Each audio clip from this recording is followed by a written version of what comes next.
Hi everybody, my name's Kristen Davidson and I'm going to be showing you how I spin the Alice in Wonderland box. I want to start by showing you the project idea I had in mind for the finished yarn, and I also want to show you how I prep before I spin the yarn.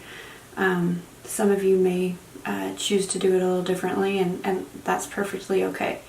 My project idea for the yarn, I made this a while back with a different yarn, is putting it on canvas and making a rabbit hole. I thought that was kind of fun, and I was going to show you guys how I did that.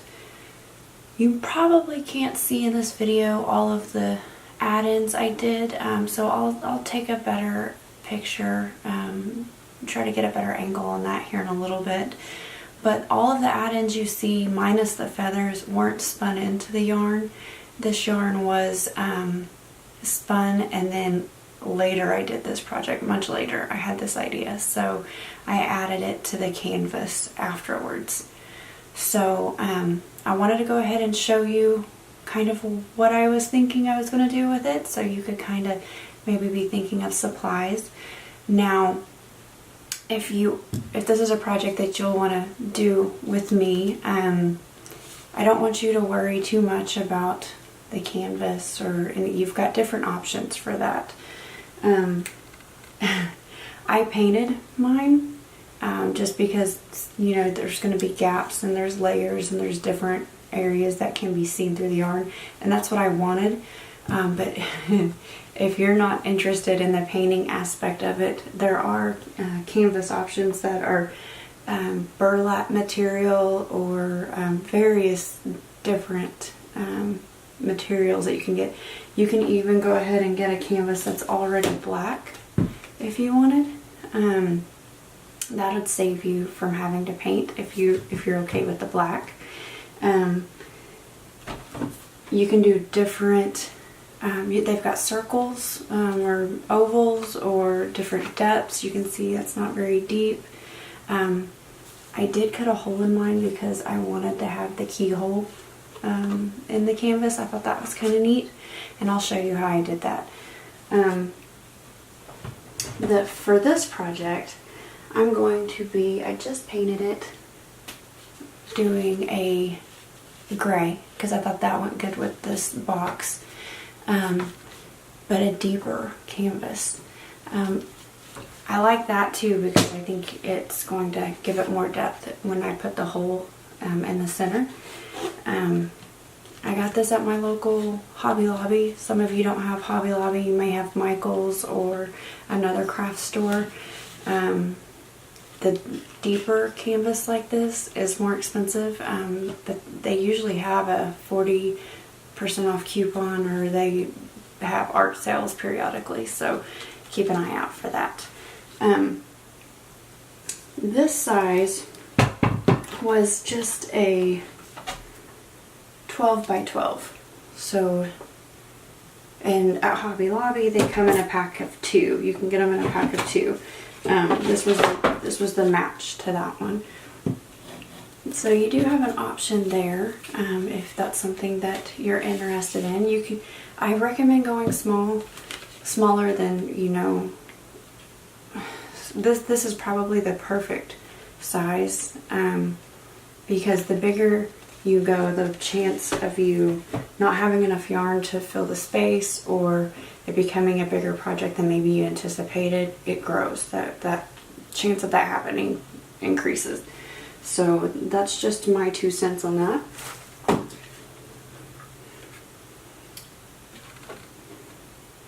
Now for the prepping part, I will change the angle here in just a little bit so you can see a little close up on what I'm actually doing.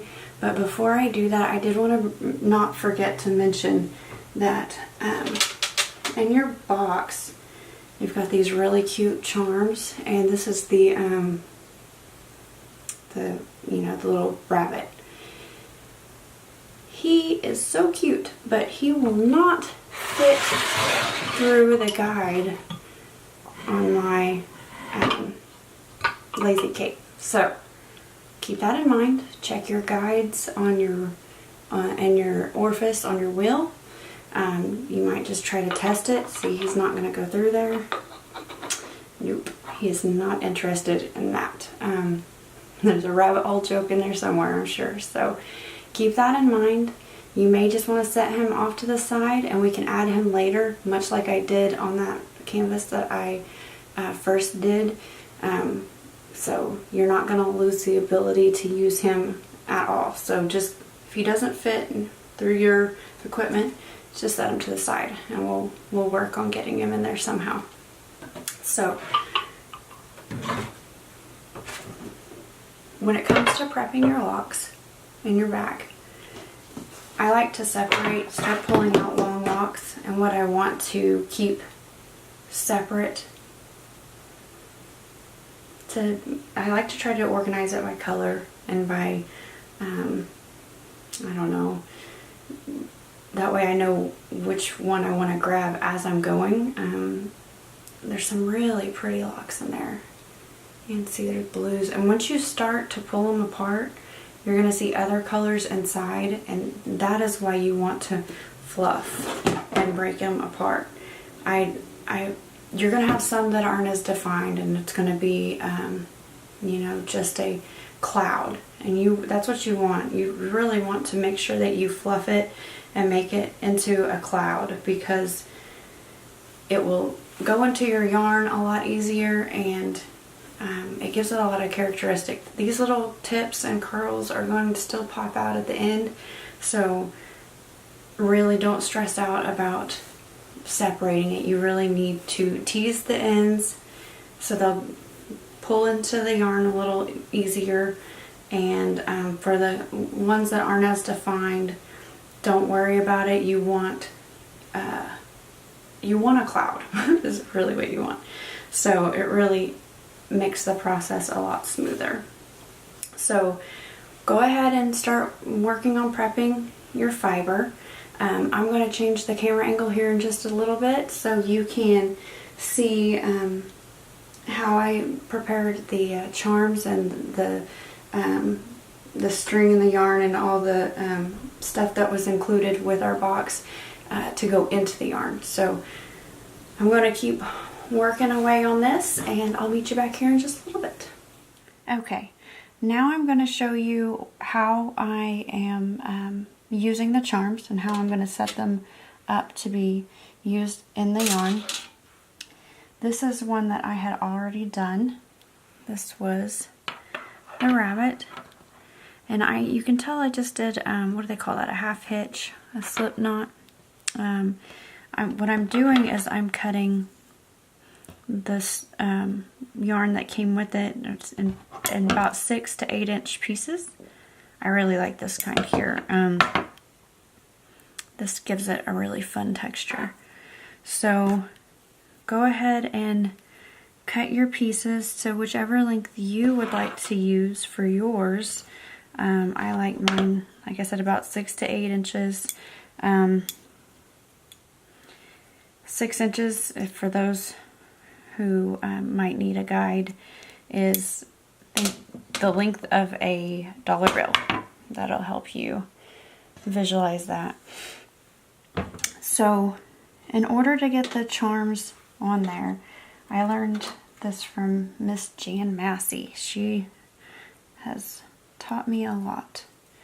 So these are a dental tool that you get where you find out where the floss is. It's to help you floss in between partials, I think is what the use is for. They've got this nice little loop at the end. Can you see that okay? And what that's going to help you do is guide your yarn or your string through those holes. So just fold it over and stick it through the loop, and then pick your charm.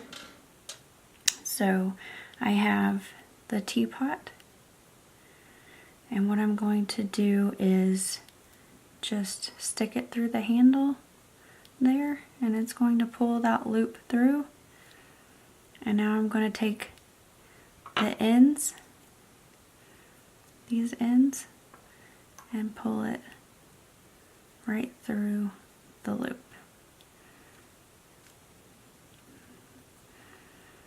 Okay, so when I feed it into the yarn, I'm going to feed it one piece, one end, and let it, I'm going to tuck it in between the fiber and then let it just spin around, and then I'm going to take the other end and tuck it in, lock it in place, if that makes sense. I'll show you whenever we get to the spinning. So I had mentioned this rabbit earlier, and how he was kind of big for the guides. Because he's got this big eye, let's see, can you see it right there? See it? But you can kind of see it right there, I think.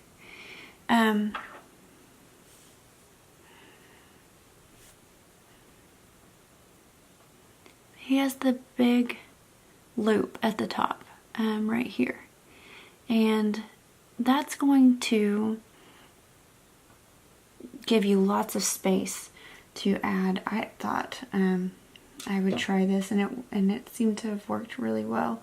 I pulled some long locks off to the side that were in my box, and I saved them. And what I'm going to do is feed it through I'm going to start with the small end, the tip. I'm going to put it through that loop, just barely, and I'm going to feed it through the loop at the top of the rabbit. So, and it pulls through so easily because it's big. And what I'm going to do is feed this end into one end of the yarn and let it spin around, and then tuck it in, tuck this end and let it hang out in the other part of the yarn. So you still get the nice tip, and you get the rabbit locked in place. So that's one way, one idea to do that.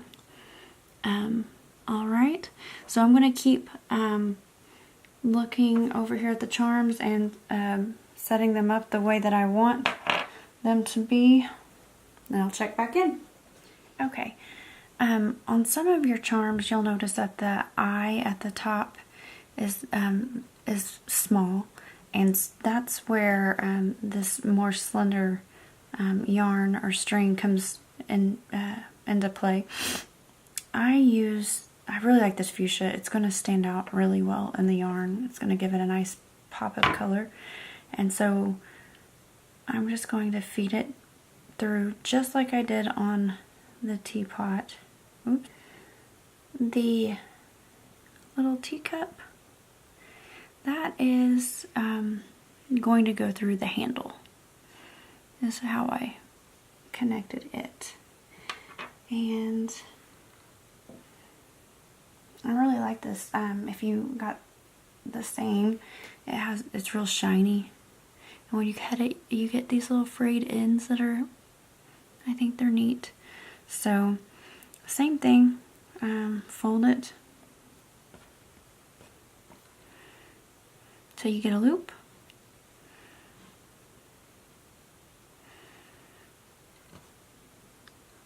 I'm going to feed it through the handle till the loop comes out. And now I am going to pull the ends through and pull tight.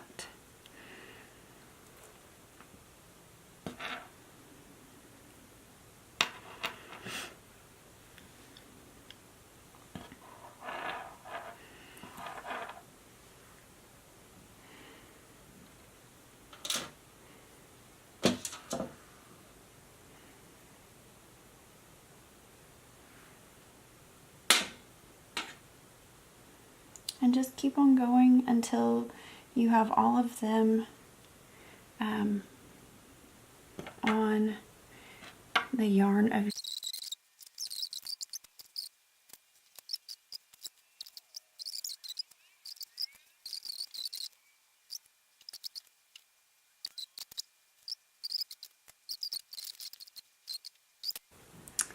Now also in your box you had this purple top maybe, and I want to kind of do little beehives or stacks in the yarn with it. So in order to do that, just pull a piece, go ahead and pull it so it's like that, and place it between your hands and just start to kind of felt it. If you roll it back and forth between your hands, it's going to start to felt, and you want it to be a little fatter in the middle and tapered at the ends, so you get that you know, thin to chunkier look as it's being added into the yarn. So go ahead and make a couple of these. I think I would do like maybe 3 or 5, however many you like, and get them ready to go in. So it's going to kind of look like that. See how it's thin at the end, a little chunkier in the middle? You can get your hands wet if you want to help with that felting process, but it really starts to just do it on its own. I don't find that it needs much help. So make a couple of those. I set this off to the side. I'm going to pull from this and just put it in the yarn as I go, because it gives a lot of color, and it's, oh gosh, it's so pretty. I like it. And then I also got just this purple here, and I pull it apart and stick it in my hand when I have the cloud of fiber, and just let it draft into the yarn as I go. And so that'll give you an idea of how I'm going to use that. Go ahead and make a few of those, get your charms ready, and we'll be ready to spin.